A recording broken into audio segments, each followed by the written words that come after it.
We're told a bunch of these schools in the Fitchburg Public School District were built in the 1950s, so air ventilation upgrades were needed. Now they have just over a week to get these air purifiers up and running. This rally ended here at Memorial Park in Dedham, but the fight for answers isn't over. Hundreds are now wondering whether someone will be charged in connection to this drowning death of this high school graduate. This dog shelter doesn't even allow puppy meet and greets in the couple days before Christmas, and that's because they say animals are living things, not presents. Right now we're at Stewart in Tremont, and I want to show you right now what we're looking at. You can see a lot of state police there lined up along right below a subway. Yeah, that's right. Police tell us she was a grandmother who was just sitting outside enjoying some fresh air when the shooting happened. Tonight, a lot of local officials are calling this whole situation outrageous. The damage is heartbreaking. This was a living room. You can see caution tape still on the ground here. On the steps of the West Roxbury District Courthouse, candles spell out a legacy that so many hope to keep alive. When we first introduced you to 18-year-old, she wasn't walking across the stage with the top honor at her graduation. As we take flight, please embrace joy. We are astronauts, supernovas, visionaries on the moon. Instead, she was leading a die-in for George Floyd at the Newton Town Hall. We don't need people to know the vocabulary. We don't need to know the latest people who died. We need to know if you're going to put yourself on the line. We need to know if you are going to sacrifice something. I'm tired. I am tired. I am tired. Last summer was full of passion, full of emotion, and raw realizations about our society. A lot of us have now taken our passion and our voices into the school building. We have talked about our curriculums, we've talked about our leadership and representation in our teachers and staff. So a lot of anti-racist leadership, a lot of discussions around how our school can embrace civic engagement. If you ask her mom, this passion started from day one. Monty has thrived since she was born, conceived. She's a preemie, and it was her self-determination then that took care of me. Challenges in her upbringing have only intensified her drive. I didn't have a home. Not long before I started kindergarten at Countryside, my mom and I were homeless. Generations of domestic violence took the life of her grandmother and forced her and her mother into homelessness. Now the Harvard-bound student is breaking the mold in so many areas. A very exciting experience, a very emotional experience, and it felt very liberating for me and my family. I'm a first-generation college student. And as she says goodbye to high school, To Joy, thank you for being my guardian angel. she decided to take someone with her. This is my sister Joy. I decorated my kente cloth with her, and she suddenly passed away of an asthma attack in 7th grade. So I'm wearing her today so that we can graduate together and honoring her legacy and where I got my drive and vision from. Organizers with Super Happy Fun America say they planned a peaceful protest in Copley Square Sunday to show support for re-electing President Trump. Police are being attacked. Our cities, are burning down. And it's honestly, you can only expect that at some point somebody's going to want to stand up and talk about it. Their rally was protected by police barricades as an opposing protest gathered on the other side. They bring us here and we bring them here. That's kind of how it turns out. The Trump-Pence regime is fascist, and we cannot have 4 more years. Boston police set up these barriers to try to keep protesters away from counter-protesters, but that didn't keep them from clashing with each other and with police. Counter-protesters pulled those police barricades away from the Trump rally as Trump supporters forced 2 counter-protesters out of their area, dragging one of them out towards police.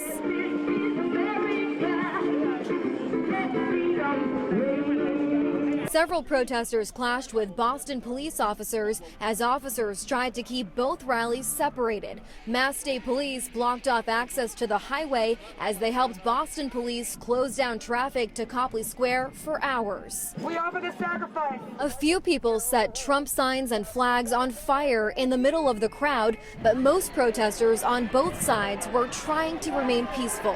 We believe in day-to-day, sustained, nonviolent demonstrations to drive out the Trump-Pence regime, and we need millions, not just thousands, but millions of people. In Boston, Lisa Pappas, Boston 25 News. Oh, said from the heart. It was a Valentine's Day filled with love and loss for people on Jake's Ave. Wouldn't miss this for anything. Pained hearts trying to stay positive. This is deep right here. This hurts. It hits really hard. Dozens upon dozens gathering in front of this charred triple-decker, holding candles and holding back tears. Remembering 3 lives lost in a terrible fire Friday night. We will celebrate the legacy of those that were lost in this fire. Adams song. Woodrow Adams Jr., a well-known court officer in Worcester, speaking fondly of his family members who didn't survive. His father, Woodrow Adams Sr. He loved everybody. If you walk through this neighborhood, he would speak to you. His grandmother, Edna Mae Williams. Pillar of the family. And his uncle, Gerald Prince. Worcester Mayor Joseph Petty showing his condolences, saying the family had lived in the home for generations and always gave back to the community. They've been a staple of this community for 40 to 50 years and really kept this neighborhood alive. Fire officials saying Adams Sr. had jumped from the 3rd floor to try and escape, his injuries later taking his life. The Department of Fire Services confirming his death was the 11th in Massachusetts so far this year. You are all loved and appreciated. We thank you. We thank each and every person standing out here with us. Just before 6 o'clock, a heartbreaking scene unfolding on Olney Street in Dorchester. Boston police confirming a grandmother in her 70s was shot and killed while sitting outside on her porch. Officers say they don't believe the shooter or shooters meant to target her. It is outrageous and heartbreaking that a woman in her 70s can't sit in her porch and enjoy a warm evening without this being the end result. Police taping off the street and spending hours investigating the area surrounding her house. Boston Mayor Kim Janey coming to the neighborhood and speaking with visibly upset neighbors. Emotions are very high here. A lot of the neighbors are still out. They're very traumatized. Boston police saying a motive was initially unclear. District Attorney Rachel Rollins noting that the neighborhood has seen violence in the past and promising that whoever pulled the trigger will be held accountable. You need to hear me that we are going to be prosecuting people that have guns. You will be sent away and there will be no recourse for you. We will find you and we will hold you accountable. July 20th, 2019 in Central Park. That was the date Corey Pond proposed to his girlfriend of 5 years, Laura Callan. They set their wedding date for November 14th, 2020.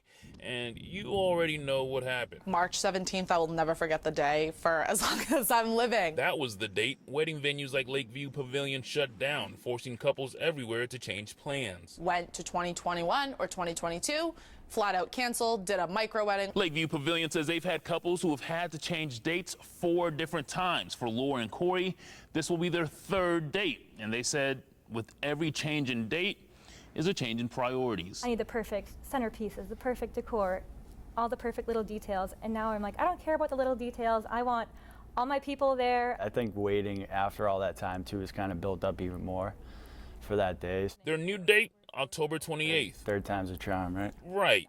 But there is, of course, rising concern with rising cases from the Delta variant. Thanks for bringing that up. It's kind of a sore subject. Venues like 4 Points by Sheraton Norwood say they're seeing people RSVP later than usual. Wedding planners also say they've noticed trends like smaller weddings. Some couples that on their RSVP cards have said you are not allowed unless you are vaccinated. And sometimes double weddings. About 50% or more have actually already gotten married. They were just waiting to have that big celebration. It's definitely been pretty stressful, that's for sure. Yes, I've only we had, a couple breakdowns. They had no Fridays, no Saturdays, not even any Sundays. So now we're booked for a Thursday, and it's going to be the best Thursday night wedding In Foxborough, this state has ever seen. Wale Aliu, Boston 25 News.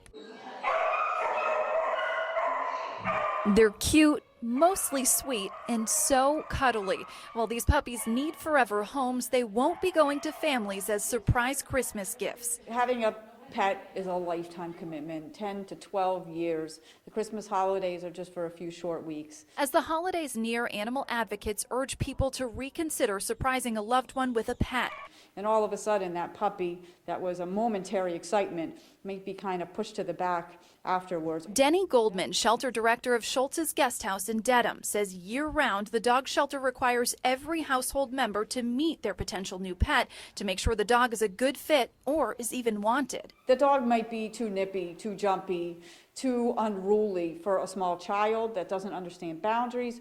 The dog may also be a hazard around an elderly person, and there's really no way to prepare for that if the dog just appears at home under the Christmas tree. Often the result is the animal is neglected or ends up back in the shelter, traumatizing for an animal that may have already been through a lot. It's hard for the dog to be in a home environment and then come back to a shelter environment. It's also very difficult and hard on the family to have to give that dog up. Goldman warns pet owners of the lifelong financial commitment beyond the adoption fee, vet bills, training, unexpected medical emergencies. And she warns people stuck at home during the pandemic that when they return to work, a dog they've been home with 24/7 may experience separation anxiety. It's true a pet can complete a family, but finding the right match is critical for everyone. We want all these animals to have homes, and ultimately they all will have homes. It's just important to put them in the right homes at the right time. I think it happened here. Sam Rosario met us in the middle of Union Station, the exact spot where his mother was robbed 2.5 weeks ago. It basically, happens right here, and he accosted her and put his hands on her. Police released surveillance pictures of the man entering the train station June 21st and approaching Rosario's 79-year-old mother. Look closely and you can see the suspect attempting to walk with the woman with his arm on her back. He basically approached my mother and asked her for some change and asked her for some money. And she, of course, feeling that, to help out someone in need, offered him a few dollars, and he said, "I want the rest of it." Rosario said the man offered to walk his mom to her car, but she resisted and said no. The man left with $43 from her purse. No one around had any idea. And the robbery happened just feet away from a Worcester police substation. There actually were officers on scene. They just didn't see this, and the male acted like he was helping her. He walked out and said, "Goodbye, Mom," to her. So the officers there didn't think anything was wrong. Rosario says his mother is okay, but now she's nervous to ride the train alone. It was $43 in total that he took. So it wasn't about the money. It's more about, has he done this before? Can he do it to someone else? We're trying to find this gentleman to basically make sure that he doesn't do this to anyone else.